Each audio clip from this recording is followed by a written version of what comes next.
start with an image of where we sort of come from. So if you're not familiar with the museum, it's the Anthropology and Archaeology Museum at the University of Pennsylvania. And so here we are 100 years ago. We have an encyclopedic collection shown. There's a lot of problems here. And so you can kind of see our informal mascot as well in the background. We kind of debuts.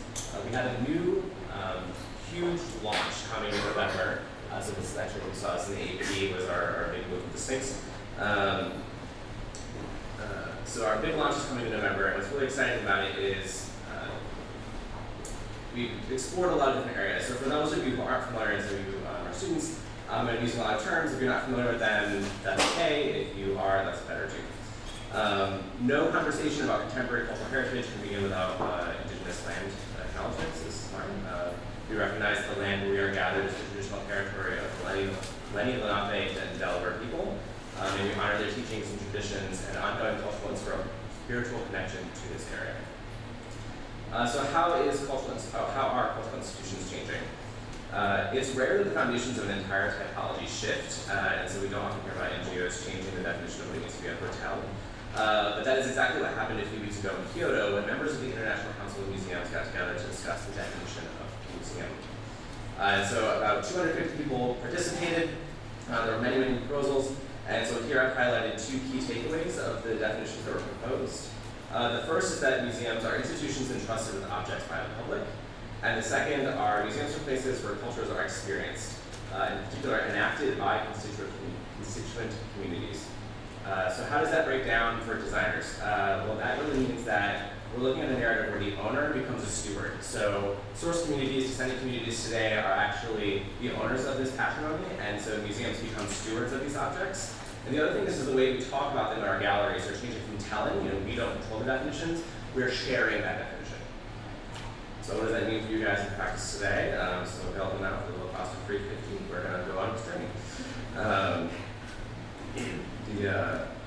So I've kind of outlined some general tasks that I think we use in the museum. I'm going to talk about them in the context of our new Africa and Mexico and Central American galleries. The first is continually participate in our profession's dialogue about power and balance.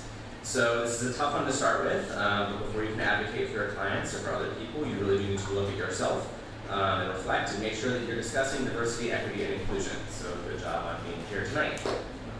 This is a great place to be for that.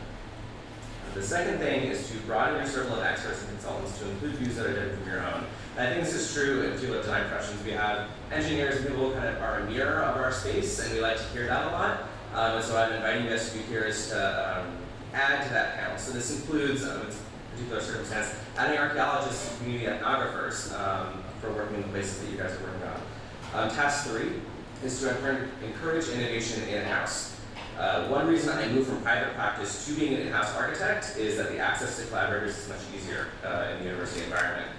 So when we had to move several miles here, which you see here in the background, for the first time in nearly 70 years, we were able to create a unique and innovative path of action.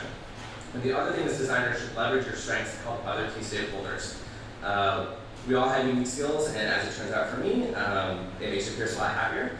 So in this case, we are 3D scanning some objects that we're able to make tactiles with visual impairment. We can incorporate them into the gallery, so leveraging those two connections made a stronger design. Task 5 is acknowledge that cultural relativism and design ethics dilemmas exist. I often frame this as code versus culture. A good example is that in our African galleries, you might see an example where there are several reliquary figures displayed, and in consultation with the Dakota culture, they're kind of displayed at different heights, so that becomes an accessibility issue. Anticipate and express dissonance. So in our African galleries, we spend a lot of time discussing how artifacts that are taken by colonial agents are displayed in a neoclassical building, and the answer is uncomfortably. And so our design really has a lot of angles and discord that expresses those attitudes. Design task 7 is to obtain first-hand confirmation, and I really want to stress this, data is kind of your friend. The question we need to ask ourselves is, how do you know that your designs work? And so we often have a program, an extensive program of formative and summative evaluation at the museum. So as we're doing things, we're making sure that we're on the right pathway, and when they're built, we also check that it's working. Task 8, diversify and democratize your work and be comfortable sharing authority. It's really hard for architects, and I think designers especially, to say like, no, you do this part of the design instead, and I won't look at it. But in this case, it was really important for us to share our narrative. So we invited artists from across the world to provide their understanding of our objects. Task 9 is to evoke and invite ritual. We will be having on our opening in November, which you guys are all invited to, several Maya and Yoruba spiritual leaders participating in the opening of our galleries. This is actually a exhibit we have called Bearing Witness that opened last year and will be closing soon. There are no pictures of our image because it hasn't happened yet. In task 10, remember that austerity is not neutrality, and accomplices are more valuable than allies.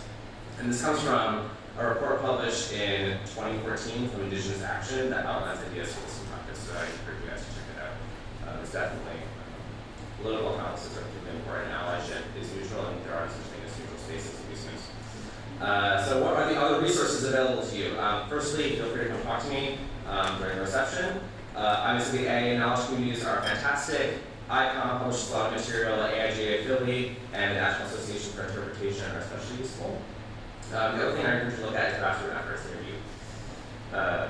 Ongoing process. So this is an ongoing process, and we are all looking for ways to be better designers. I look forward to conversation, continuing conversation. You guys working on some other projects, come find me. I'd love to discuss that. And I encourage you guys to be experimental with this. This is a learning process, I think, for everyone. So that's the big part. And then the major part is thank you. So again, please come to our opening, November 16th is the public launch. It'll be a fantastic event. You guys have seen really amazing performances as part of our opening as well. So thank you very much.